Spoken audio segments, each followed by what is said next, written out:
বছর হলো আমাদের বন্ধুত্বের। 20 বছর হবে। 20 বছর 2005। হ্যাঁ, 2005 থেকে একে অপরকে চেনা, পরিচয়, বন্ধুত্ব, একসাথে কাজ করতে করতে একটা বন্ধুত্বের জায়গা তৈরি হওয়া। তারপর প্রচুর পার্সোনাল কথা শেয়ার করা, বয়স অল্প ছিল, প্রচুর পার্সোনাল কথা আমরা শেয়ার করেছি, কিন্তু খুব যে আমরা র্যান্ডাম দেখা করি কখনো তা হয়নি। না না, কখনো তা হয়নি। এবং হ্যাঁ, অফিসের যতদিন চাকরি করেছি ততদিন রোজই দেখা হতো, বছর মতো রোজ দেখা হতো। এবং সেই সময়টা গোল্ডেন পিরিয়ড ছিল, সেটা একটা আলাদা গল্পের মতো। এই যে আমি তোর লাইফে খুব একটা ইন্টারফেয়ার করি, তুই আমার লাইফে খুব একটা ইন্টারফেয়ার করি না, করিস না।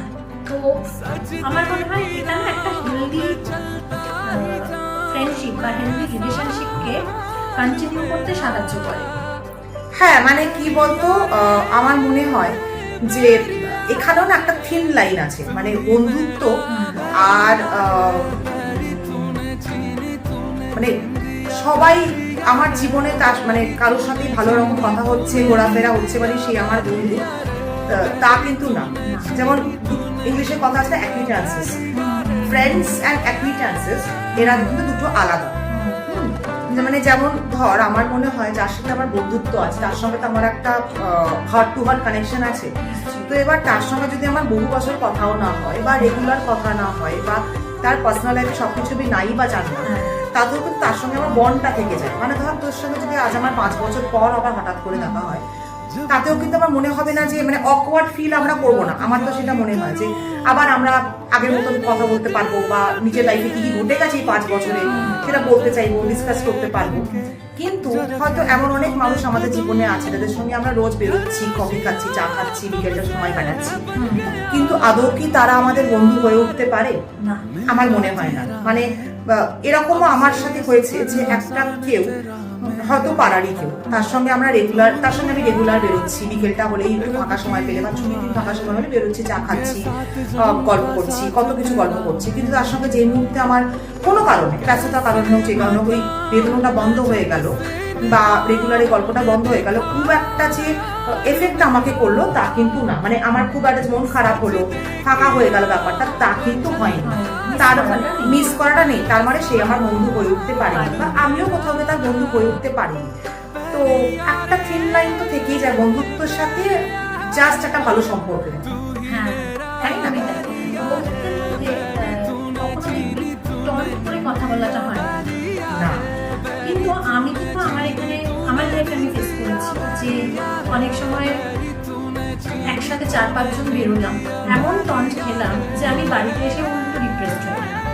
এটা কোথায় বন্ধুত্ব? অথচ তার সঙ্গে তুই রেগুলার ঘুরছিস ফিরছিস, অথচ সেটা কিন্তু একটা বন্ধুত্বের নাম, বন্ধুত্ব, তাই না? কিন্তু এই যে বাড়ি এসে ডিপ্রেসড হলাম, এবং ডিপ্রেসড হওয়ার আরো জীবনে অনেক কারণ আছে আমাদের। অনেক সময় অনেক কারণে মন খারাপ থাকে, ওভার থিঙ্কিং থাকে, চিন্তা থাকে মানুষের লাইফে, সেগুলো আমি তাদের সাথে শেয়ার করতে পারছি না। যদি আমি শেয়ার করতে না পারছি, আর যে মুহূর্তে আমার বা আপনাদের বা আমাদের মাথার মধ্যে চলে আসছে বাবা বাউন্ডারি আছে, একে তো এই কথাটা বলা যাবে না, সেটা কিন্তু একদমই বন্ধুত্ব না। মানে আমার কি 10 বার ভাবতে হয় আমার বন্ধুকে বলার জন্য যে কথাটা তাকে বলবো, তো বললে সে কিভাবে নেবে, সে কি আমাকে জাজ করবে, তাহলে সেটা বন্ধুত্ব নয়, কোনোভাবেই নয়। না, আর একটা জিনিস সেটা হয় যে বন্ধুত্বের মধ্যে না কম্পিটিশন থাকে না। মানে একদম না। মানে আমি যদি ভাবি যে তুই আমার বন্ধু, আর যদি তুই জীবনে অনেক উন্নতি করে যাস, আমার কিন্তু তোকে থেকে হিংসে হওয়ার কথা নয়, বা আমার মনে হওয়ার কথা নয় যে ও আচ্ছা ওই জায়গায় পৌঁছে গেল, আমি কেন পৌঁছতে পারলাম না। তাহলে আরো বড় কিছু করে আমাকে আরো বড় কিছু করতে হবে, তাকে দেখা প্রমাণ করতে হবে, টেক্কা দিতে হবে যে তুই এমন কিছু করে ফেলিসনি, আমি কিছু কম যাই না। এই মেন্টালিটি যদি দুটো সম্পর্কের মধ্যে থাকে, তাহলে কিন্তু সেটা কোনোদিনই বন্ধুত্ব নয়, ছিলই না বন্ধুত্ব। মানুষটা কিন্তু অন্য কারোর সাথেও করতে পারবে না বন্ধুত্ব, না। সে কিন্তু সব সময় চাইবে তার আশেপাশে যারা আছে তারা তার থেকে একটু কমে থাক। হ্যাঁ, মানে সে সবসময় নিজেকে প্রমাণ করার চেষ্টা যে আমি তোমার থেকে ভালো। একদম। এবং এরা কিন্তু, অথচ তুই দেখবি এরা না ওদেরকে বিশ্বাস করাতে বাধ্য করবে যে না এটা তো ফ্রেন্ডশিপ। একদম, মানে কাইন্ড অফ হিপনোটিজম। মানে এরকম অনেক মানুষ আমি আমার লাইফে দেখেছি, মানে এমন তোমাকে মোল্ড করে বোঝাবে যে আমি তোমার বন্ধু, আমি তোমার ওয়েল উইশার, আমি তোমার ভালোই চাই, কিন্তু ভালো চাওয়ার পেছনে কিন্তু সে ননস্টপ আমার সাথে কম্পিট করে যাচ্ছে, আমাকে হিংসে করছে, প্রমাণ করার চেষ্টা করছে, আমাকে নিচু দেখাবার চেষ্টা করছে, আমাকে টেনে নামাবার চেষ্টা করছে, শুধু এটা প্রমাণ করার জন্য তুমি এমন কিছু নও, আমি তোমার থেকে বেশি। এটা কোনোদিনই আমার মনে হয় না, এই ধরনের সম্পর্কগুলো কোনোদিনই যতই যে বলে নিক বন্ধুত্ব নয়। তবে সমস্যা হচ্ছে এটাই যে আমরা এই মানুষগুলোকে চিনতে বা এই সম্পর্কগুলো থেকে বেরিয়ে আসতে বেশ কিছুটা সময় নিই, এবং সময় বেশ অনেক বুঝতেই পারি না, অনেক সময় বেরোনোও যায় না, যায় না, তাই না? যায় না, অনেক ক্ষেত্রে বেরোনো যায় না। মানে কালকেই একটা এরকম দেখছিলাম, রিল দেখছিলাম, বেশ ফানি রিল, যে উনি বলছেন যে মানে তোমার এমন ভাগ্য যে তোমার ওঠাও চাই, বসাও চাই, আবার ওখান থেকে মন খারাপ হয়ে আসাও চাই, আবার ওদের মুখটাও তোমার দেখতে হবে, তোমার মুখটাও দেখা চাই।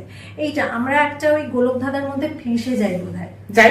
যাই তো চাইলে কি বেরিয়ে আসা যায়? মানে চট করে সেই মানুষটাকে মানে তার সঙ্গে সমস্ত সম্পর্ক ছিন্ন করে আমি বন্ধ করে দিলাম, বুঝতে পারছি যে মানসিক ভাবে তিলে তিলে আমাকে খেয়ে ফেলছে, মানে সে আমার এত মানসিক ভাবে কষ্ট দিচ্ছে, এবং মানে মুখে দেখাচ্ছে যে আমার ভালোই চায়, কিন্তু প্রতি মুহূর্তে আমাকে ফিল করাচ্ছে যে না, তোমাকে আমি টেনে নামাবোই, তোমাকে ছোট দেখাবো, প্রতিটা পদক্ষেপে বলতে মানে তোর এটা হ্যাঁ, মানে তুই তোর কোনোটাই ভালো ওর লাগছে না, তার মানে কিন্তু সেটা কোনোভাবেই না। মানে এটা হয়তো আমরা অনেক বছর ধরে ভেবে আসি, এই মানুষটাকে বহু বছর চিনি, এই হয়তো আমার বন্ধু। আরেকটাও এখানে আমার কথা প্রসঙ্গে মাথায় এলো যে এরমও কোনো মানে নেই যে আমি কোনো একটা মানুষকে বহু বছর চিনি, ছোট থেকে চিনি, তাই সে আমার খাঁটি বন্ধু।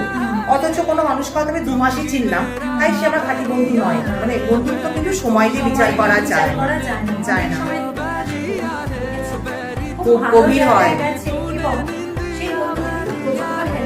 হ্যাঁ, এবং সে আমার ভালোই চায়, মানে সত্যি সে ভালো চায়, মানে অন্তর দিয়ে ভালো চায়। অথচ যে মানুষটা আমাকে খুব ছোট থেকে দেখছে, সে যত দিন যাচ্ছে সে আরো বেশি কম্পিটিটিভ হয়ে উঠছে। সে চাইছে যে না, আমার এই ছোটবেলার বান্ধবীকে আমি দেখাবো যে না, তুমি জীবনে এমন কিছু করে উঠতে পারোনি, আমি দেখাচ্ছি আমি কতটা করে উঠতে পারছি। বা প্রতি মুহূর্তে আমার ছোট ছোট ব্যবহার, সাজ পোশাক, আমার লাইফস্টাইল, সেটাকে নিয়ে প্রতি মুহূর্তে সে ক্রিটিসাইজ করছে, সে প্রতি মুহূর্তে আমার খারাপ ফিল করাচ্ছে, প্রতি মুহূর্তে আমাকে নিজের প্রতি মানে নিজের কাছে নিজেকে ছোট ফিল করাচ্ছে।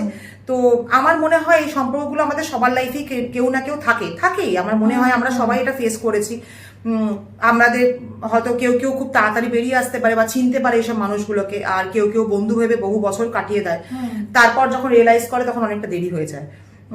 তবে আমার মনে হয় যে এই ধরনের মানুষ যদি আমাদের লাইফে থাকে, তাহলে আস্তে আস্তে অ্যাভয়েড করে বেরিয়ে আসাটাই ভালো। কারণ একটা সময় গিয়ে এগুলো ভীষণ আমাদের মেন্টাল স্ট্রেস বাড়িয়ে দেয়। হ্যাঁ, মানে ভীষণ ইমোশনাল ড্রেনেজ হয়, এবং যেটা আমরা একেবারে ডিজার্ভ করি না। মানে জীবনে তো এমনিতেই আমাদের দৈনন্দিন জীবন নিয়ে, চাকরি জীবন নিয়ে, সন্তান নিয়ে, পরিবার নিয়ে, অনেক কিছু নিয়ে সমস্যা থাকে। বন্ধু তো এসব সমস্যাগুলোকে, এই কষ্টগুলোকে কম করার জন্য, তাই না? তো বন্ধুরূপে কেউ যদি আমাদের জীবনে এমন থাকে যারা এর পরেও ফার্দার আরো কষ্ট দিচ্ছে, আরো মানসিক চাপ সৃষ্টি করছে, তাহলে সেসব মানুষকে আমার মনে হয় আস্তে আস্তে জীবন থেকে ছেটে ফেলাই ভালো। যেভাবে হোক, আস্তে আস্তে হোক, নিজের ভালোর জন্য যত কষ্টই হোক সেদিকে সরিয়ে দেওয়াটা উচিত। স্লোলি, অ্যাভয়েড করে হোক বা নিজেকে অন্য কাজে ব্যস্ত করে হোক, এইভাবে ধীরে ধীরে সরিয়ে দেওয়াই ভালো, ব্যাপারটাকে কমিয়ে দেওয়া। হ্যাঁ, এইটাই মানে পরিচয়টা থাকলো, কিন্তু সেই ওঠা বসা সেটা বন্ধ করে দেওয়াটাই ভালো। আমার মনে হয় এটা আমাদের মেন্টাল হেলথের জন্য অনেকটা বেশি হেল্পফুল। এটা আমাদের একটা মানে আমাদের একটা লাইফ এক্সপিরিয়েন্স থেকে আমরা বললাম। হ্যাঁ, তবে এই ধরনের এক্সপিরিয়েন্স আমাদের দুজনেরই আছে, আমি শিওর আপনাদের সবারই আছে বা তোমাদের সবার আছে। জীবনে এমন কেউ আছে যাকে তোমরা ভেবেছিলে হয়তো বন্ধু, কিন্তু পরে তোমরা দেখছো যে সে বন্ধু রূপে আসলে তোমাদের শুধু কষ্টই দিচ্ছে, বন্ধুত্বের কর্তব্য পালন করছে না। তো সেরকম কেউ থাকলে জানিও, এরকম তোমাদের এক্সপিরিয়েন্স থাকলে জানিও, এবং তার সাথে তোমরা তাদেরকে জীবন থেকে সরিয়ে দিয়েছো না রেখেছো, বা সরিয়ে দিলে কিভাবে দিয়েছো, এগুলো একটু জানিও। আমরা জানতে চাই, তোমাদের সঙ্গে ইন্টারঅ্যাক্ট করতে চাই। আর আজ এইটুকুই, আমরা আবার আসবো এই একই টপিক নিয়ে।